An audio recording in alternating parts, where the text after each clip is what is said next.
While I was growing up, my dad worked at John Deere in Davenport, Iowa. It was a good job, had good benefits and reliable wages. He and my mom raised us 4 kids, largely on just that one manufacturing salary.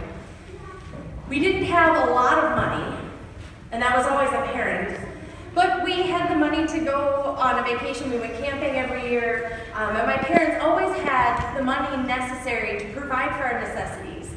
Maybe not all our wants, but our needs were always met. There's one major exception to this in my memory. It was in the mid-'80s somewhere. I would have been in early to mid-elementary school.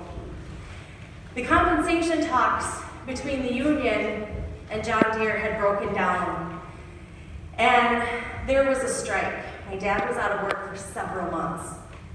I don't remember a lot from that time. I was pretty young. I'm sure my dad can tell you a lot more than I can.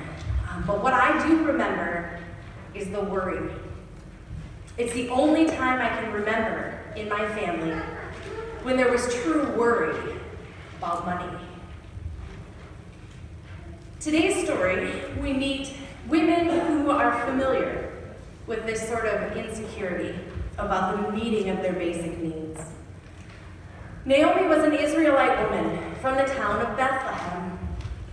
She left with her family to go to Moab, the home of the Israelites' enemies, no less. They left because of famine. There wasn't enough food in their home to feed everyone. But they were embraced in Moab, and their struggle with food insecurity ended. Naomi's sons married young women from Moab, and the family settled in. They were planning to live in this place where their bellies had been filled. But Naomi's husband died, followed by the deaths of both of her boys. And now Naomi and her 2 daughters-in-law were all widows. And in the ancient world, a woman without a man to care for her was in a very precarious position. Together, they were 3 women with no one responsible for them. Who would take in 3 women and provide for them if they didn't have to? So Naomi chose to set off for her home. She's going back to Bethlehem, back to her ancestral home where maybe somebody would have pity on her. So she and her daughters-in-law set off for Bethlehem. And as we all know, this world is a harsh, harsh place. Just as harsh today as it was then. There are many in our world, in our country, even in our own state, who face food insecurity, financial insecurity, every day. There are those who face this recent cold snap without the money to heat their houses. There were those who faced it without homes to go to. Imagine being one of those families and knowing that your child, one you love dearly, could have a better, easier life. Imagine having a place where one could go, even if the others faced hard conditions still. The right decision is to send that person to that place. Now, Naomi was in this position. These 2 girls were much younger than her. They still had time. They could still bear children. They could still make lives for themselves. You see, this was Naomi's choice. Do I face this hardship with my daughters-in-law by my side? Or do I send them away, where I'm pretty sure they'll be cared for, even though it means I am alone, truly alone in this world?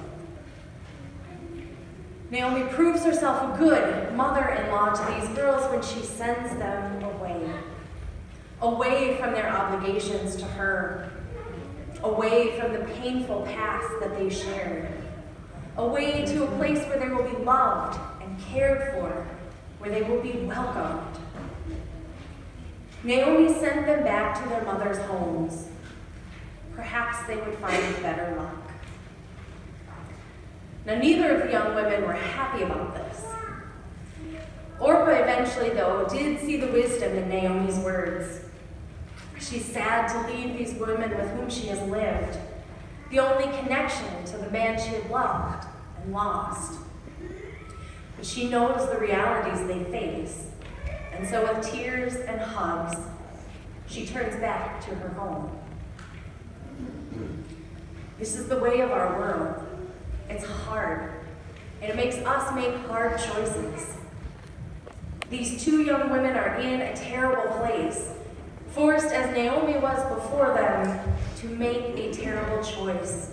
Do I stay and suffer, or do I move toward a hopeful future alone? Naomi and Orpah are making the right choice. They're making the logical choice. It's what makes sense in this world. They need to break up, go back to their own families, and hope that someone will take care of you. Hope that life will take a better turn for you. Ruth, though, just can't do it. She can't leave. She can't make that logical choice. She can't imagine letting the door close on this chapter in her life.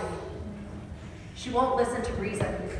She can't be practical, and she lets her heart outweigh her head. Do not press me to leave you or to turn back from following you, she says. Where you go, I will go. Where you lodge, I will lodge. Your people shall be my people, and your God my God. Where you die, there I die, and there I will be buried. This decision on Ruth's part is rash. It's illogical. It's impractical. And it will make her life harder than it likely needed to be. And it's a rash, impractical, illogical decision that reminds me of another such decision in Scripture. You see, one night, long after this story takes place, in the very same town we're speaking of, Bethlehem, two teenagers will spend the night in a stable, and the young woman will give birth to a child, Jesus, the Lord.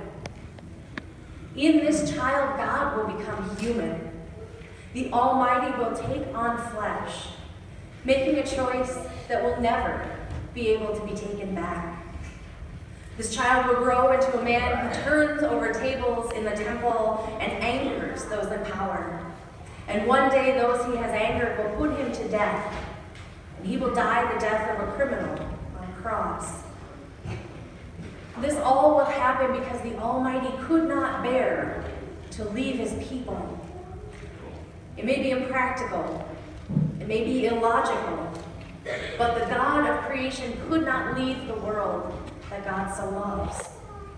Your God can't think of being without you. This made things much harder for God, harder for Jesus than they otherwise would have needed to be. It's not the logical choice. It's not a practical course of action. It's the course of love, though. And it's the choice that God made. The choice God made for you. So the next time you face insecurity about food, about housing, about friendship, about anything, know that you do not face that insecurity alone. The God of all creation faces it with you, saying to you, do not press me to leave you or to turn back from following you. Where you go, I will go. Where you lodge, I will lodge. My people shall be your people, and I will be your God. It's not logical. It's not practical. It's love. And it's for you. Amen.